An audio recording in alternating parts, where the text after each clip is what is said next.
नमस्कार, news 21 express में आपका स्वागत है। आइए नजर डालते हैं आज की अहम खबरों पर। पीएम मोदी ने किया योग, बोले ये जीवन का बना आधार, विश्व के हर कोने में इसकी गूंज। योग दिवस की शुभकामनाएं देते हुए पीएम मोदी ने कहा कि विश्व के हर कोने से योग की गूंज सुनाई दे रही है। योग जीवन का आधार बन गया है।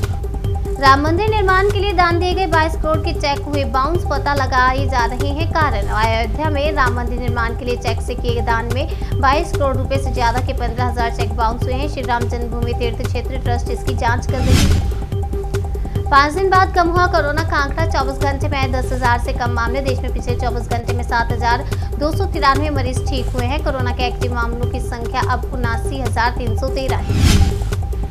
17,000 फीट की ऊंचाई पर जवानों में दिखा जोश, बर्फ के बीच किया योगाभ्यास। अंतर्राष्ट्रीय योग दिवस के मौके पर सिक्किम, अरुणाचल प्रदेश, उत्तराखंड सहित देश के कई दूसरे हिस्सों में भी आईटीबीपी के जवानों ने हजारों फीट की ऊंचाई पर योगासन किया।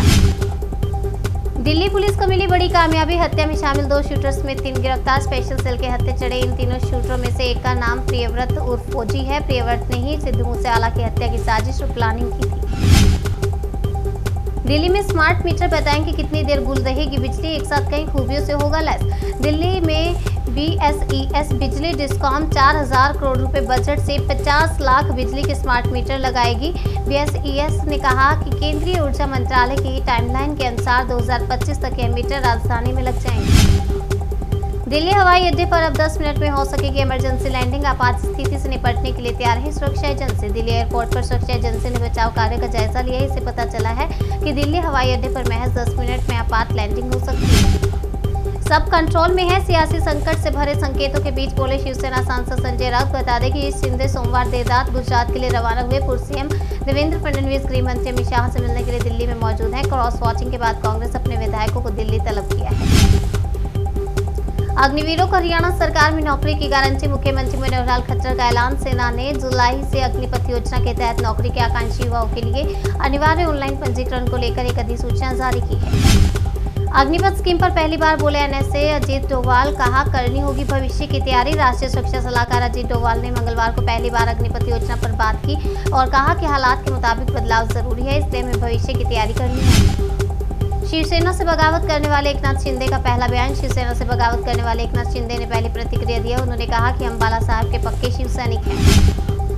उपचुनाव में परिवारवाद और दंगावाद की हार, बीजेपी की जीत होगी। रामपुर में सीएम योगी का बड़ा दावा। सीएम योगी आदित्यनाथ ने रामपुर के बिलासपुर और मेलक क्षेत्र में जन सैलाब को संबोधित किया और समाजवादी पार्टी पर जमकर निशाना साधा।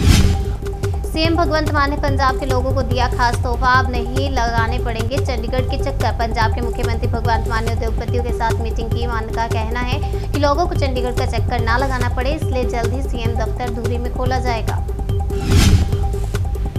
भोपाल में स्कूल टॉपर छात्रा ने फांसिल गाकर दी जान। शाम को जादू का शो देखकर घर लौटी थी छात्रा। मध्य प्रदेश की राजधानी भोपाल में कक्षा 9 की एक 15 साल की छात्रा ने कथित तौर पर फांसिल गाकर आत्महत्या कर ली। घटना राजधानी के पिपलानी क्षेत्र की है। छात्रा का शव पंखे से लटकता हुआ मिला। भर्ती प्रक्रिया में नहीं किया गया कोई बदलाव। अग्निपथ योजना पर सेना ने प्रेस कॉन्फ्रेंस कर किया साफ। रक्षा मंत्रालय की ओर से अग्निपथ योजना को लेकर प्रेस कॉन्फ्रेंस की गई, जिसमें योजना को लेकर फैल रही अफवाहों के बारे में बताया गया। राष्ट्रपति चुनाव में यशवंत सिन्हा होंगे विपक्षी दलों के उम्मीदवार। शरद पवार के घर हुई बैठक में लिया गया फैसला। राष्ट्रपति चुनाव के लिए विपक्ष ने उम्मीदवार के तौर पर यशवंत सिन्हा के नाम का ऐलान किया है। सियासी संकट पर शिवसेना नेता संजय राउत का बयान। संजय राउत का बयान, शिवसेना में किसी प्रस्ताव की जगह नहीं। विधायकों के परिजनों ने बताया कि उनके घर के सदस्य का अपहरण हुआ है, पुलिस इस पर कार्रवाई करे। सरकार 2.5 साल कार्यकाल पूरा करेगी, किसी को उपचुनाव नहीं चाहिए। एकनाथ शिंदे पर शिवसेना की बड़ी कार्रवाई। एकनाथ शिंदे पर शिवसेना ने बड़ी कार्रवाई की। शिवसेना ने उन्हें विधायक दल के नेता के पद से हटा दिया। अजय चौधरी को शिवसेना ने विधायक दल का नेता बनाया। न्यूज़ 21 एक्सप्रेस में आज के लिए फिलहाल इतना ही। तब तक के लिए मुझे दीजिए इजाजत और देखते रहिए न्यूज़ 21।